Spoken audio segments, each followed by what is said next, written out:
I want to talk a little bit about my palette. Here it is. It's titanium white, cadmium lemon, cadmium yellow dark, naphthol red, cadmium red light, and alizarin crimson was that last color. And I'm just painting on a gessoed canvas that I've prepared. In this case, the gesso is black. And I just used this because I knew the abstract expressionists used a lot of black, and I really don't think it's quite right for what I'm doing. I think a better solution would have been to use a red iron oxide underpainting, or maybe a purple, possibly, a greenish value might have been fun to kind of contrast with the reds. But I'm using a very thick brush here. It's just a house painter brush.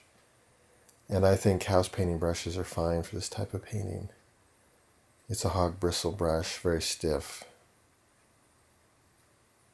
And I'm just putting on the paint pretty thick here and there. I think the main thing is not to get the texture uniform. A uniform texture is just monotonous, and you want to try to avoid that whenever possible. I have been using plastic spatulas to smooth the paint down a little bit, but in this case I'm just using a brush to kind of flatten some of those really thick textures. Now I have added some new pigments to my palette here, as you can see, and the palette, or the colors I've added are cobalt blue and indigo blue, which is a beautiful dark color. Its value contrasts nicely with the more lighter valued cobalt blue. Very beautiful. So you can see me, using the brush at a different angle when I'm trying to pull existing paint across a canvas. You can see I'm just kind of pulling that cobalt blue down very lightly. I'm touching it very lightly to the underpainting, which is very wet, obviously.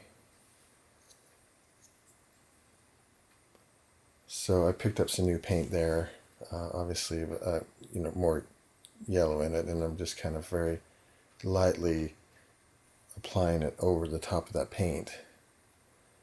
Now, I've explained this before, that if you can see I'm using the paint very parallel almost to the canvas, and that will take the paint off. I'm putting it more parallel now, and it pulls more of the paint off.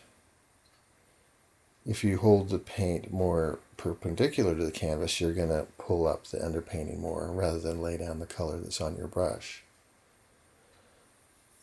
So it can be a very subtle thing. Now as I'm dragging it across, I do pick up color, off the canvas. And now I'm using a palette knife just for a little. You can see I'm very tenuous here. I'm kind of experimenting to see if I like that or not. Kind of experimenting with the stroke. And decided, yes, I did like that.